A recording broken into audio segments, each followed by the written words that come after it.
சேவகன் இளமை கலைஞன் இவனே சேவகன், சேவகன் கடமை தலைவன் இவனே சேவகன்.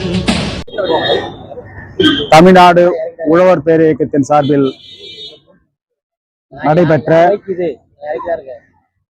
தமிழ்நாட்டில் இருக்கின்ற அனைத்து விவசாய சங்கங்களுடைய தலைவர்கள் பங்கேற்ற ஒரு கலந்தாய்வு கூட்டம் நடைபெற்றது. அந்த கூட்டத்தில் ஏகமனதாக எடுக்கப்பட்ட தீர்மானத்தின் அடிப்படையில்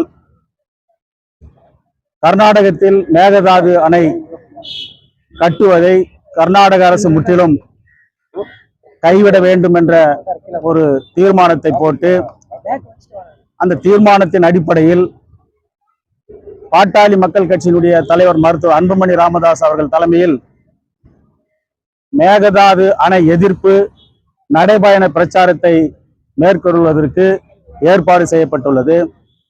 அந்த நிகழ்ச்சி 1/7/2026 தருமபுரி மாவட்டம் பில்லிகுண்டு என்ற இடத்தில் தொடங்கி பெண்ணகரம், தருமபுரி, சேலம், மேட்டூர், பவானி, ஈரோடு, கரூர், திருச்சி, தஞ்சாவூர், கும்பகோணம், மயிலாடுதுறை, நிறைவாக பூம்புகாரில் அந்த நிகழ்ச்சி நிறைவு பெற இருக்கின்றது.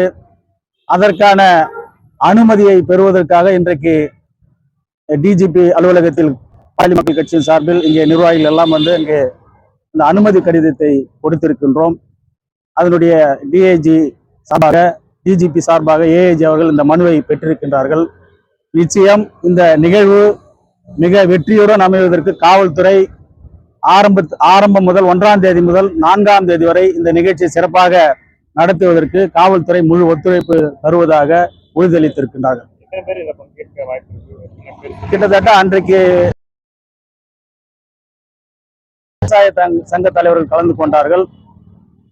தொடக்கத்தில் அந்த மாவட்டத்தில் இருக்கின்றவர்களும் அந்த நிறைவாக பூம்புகாரில் அனைத்து அந்த 70க்கும் மேற்பட்ட விவசாய சங்கங்கள் அந்த பொதுக்கூட்டத்தில், மாபெரும் பொதுக்கூட்டத்தில் மேகதாது அணையை கர்நாடக அரசு கட்டக்கூடாது என்று வலியுறுத்தி அன்றைக்கு அனைவரும் பேசுவதற்கு அங்கே வருகை தர இருக்கின்றார்கள் என்பதையும் தெரிவித்துள்ளார். இது வந்து ஒரு விவசாய சம்பந்தமா பண்றதுனால கூட்டணி கட்சிகள் வருவது, அங்கே ஆங்காங்கே கூட்டணி கட்சிகளை நாங்கள் அழைப்பதற்கு இதுக்கு ஏற்பாடு செய்திருக்கின்றோம்.